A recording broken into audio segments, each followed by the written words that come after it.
and now where angels fear to tread. So, when I was a young man, we learned the Erasmian pronunciation of Greek, and we liked it. The Erasmian pronunciation of Greek is the one that I've been using just because, well, it's easy, especially for English speakers. It's very nice. It's, of course, wrong. Everybody knows it's wrong.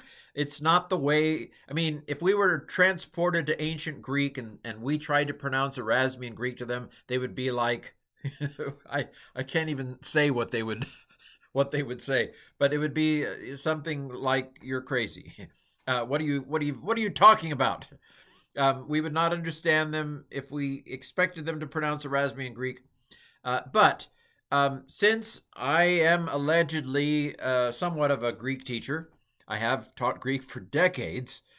These young whippersnappers have come along and they've said, "Well, this is the way it was really pronounced." Now, by the way, for years I've had Greek videos on YouTube since you could put your own videos on YouTube a long time ago.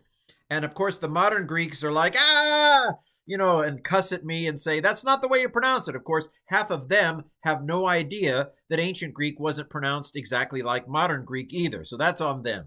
And there's sometimes, not always, we shouldn't be stereotypical, sometimes a kind of arrogance, that of course everybody always spoke it like modern Greek. Of course, are you crazy?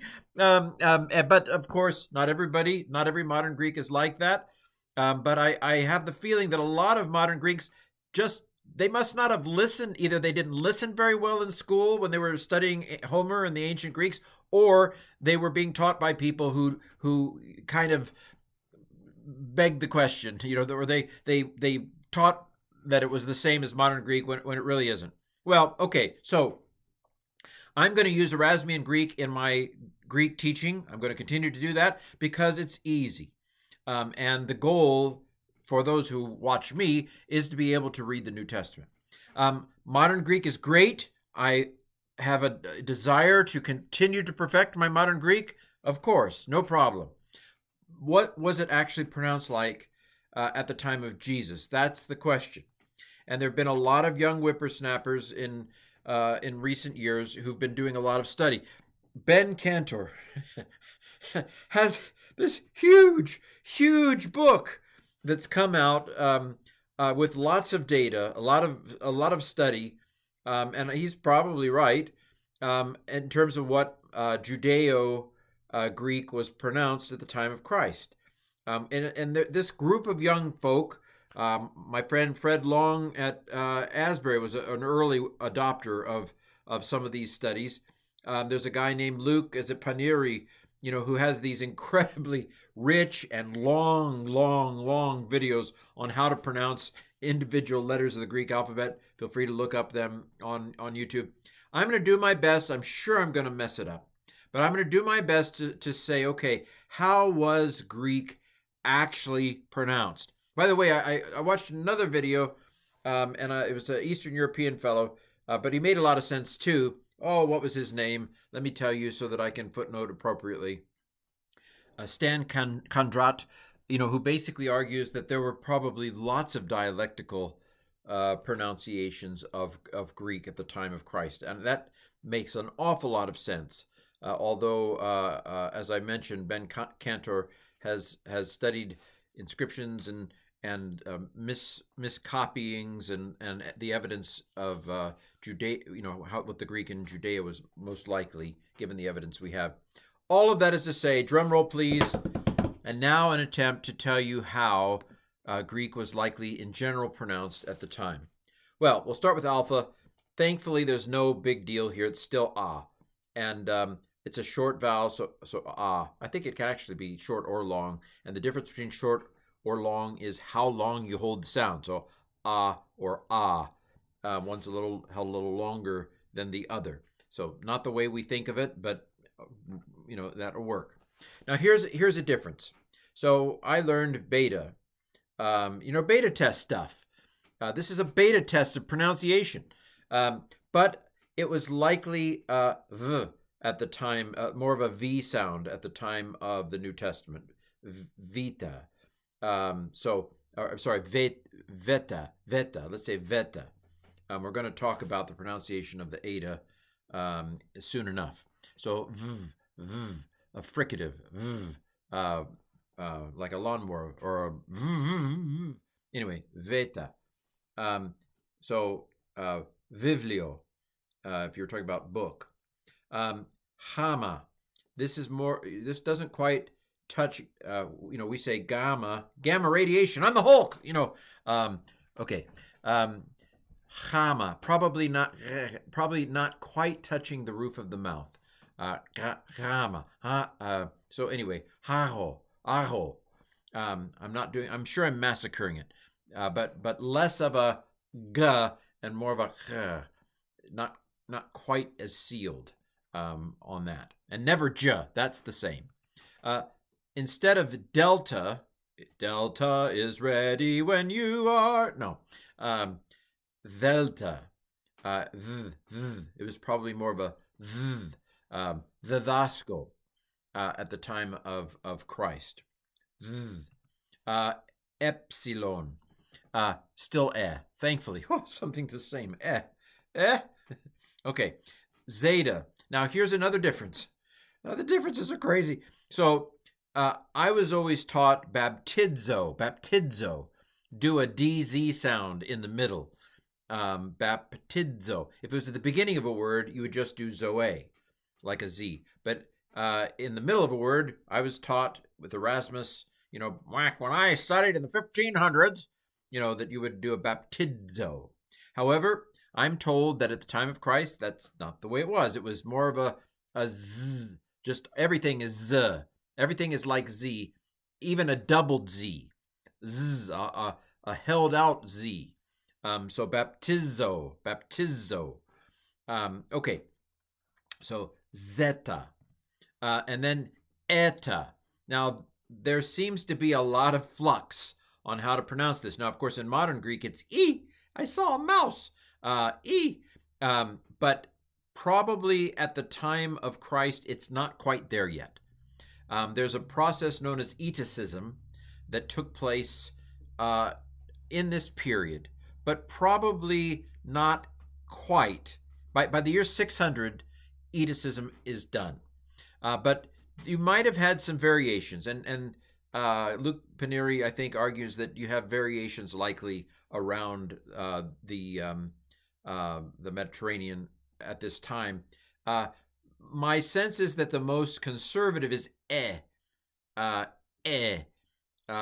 if epsilon is it's a little longer sound. However, it can apparently blur into the a. So the way you learned it in Erasmus, a is not horribly wrong necessarily.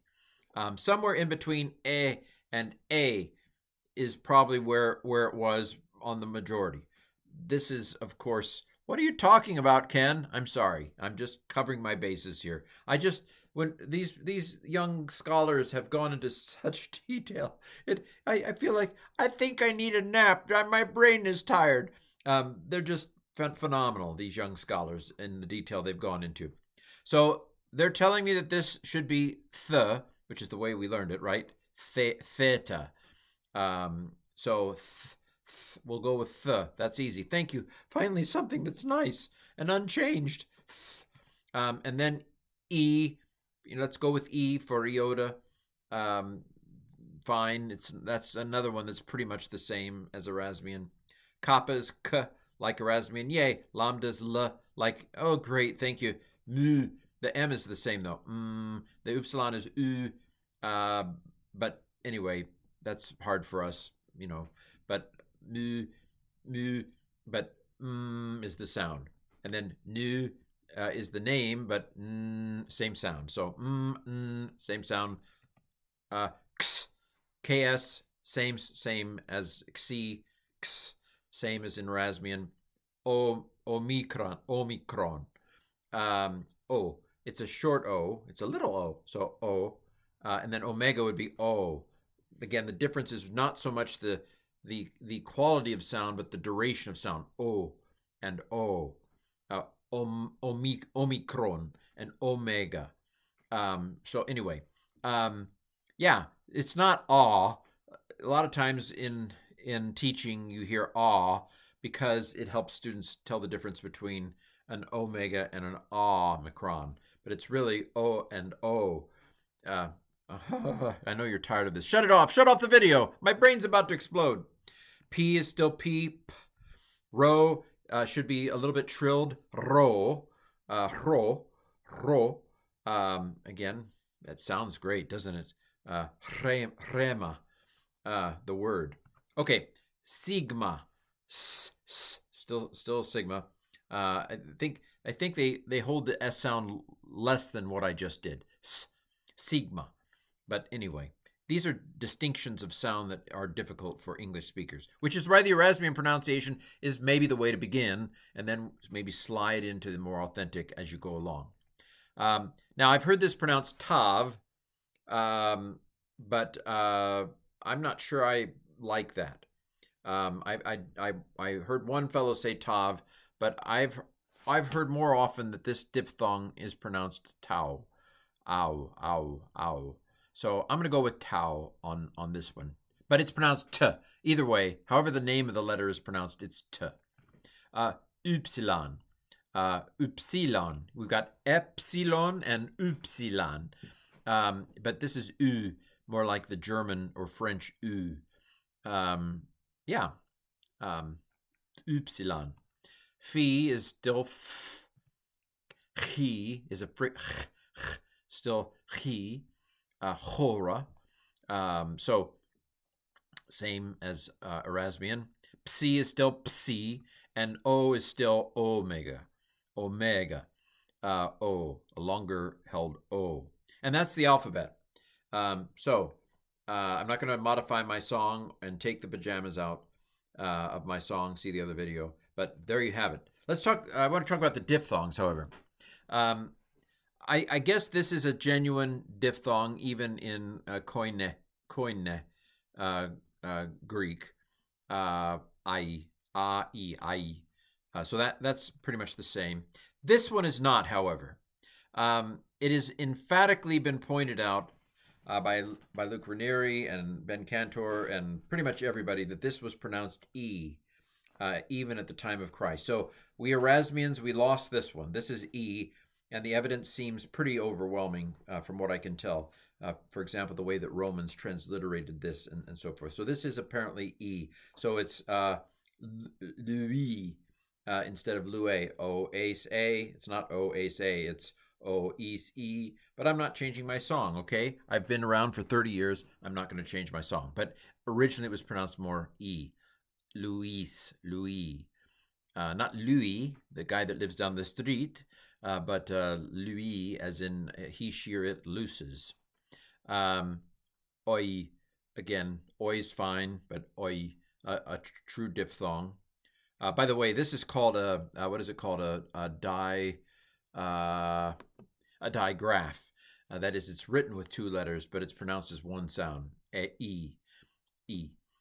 Okay, we lost on that one. Oi, let's go with oi. We, let's go with we.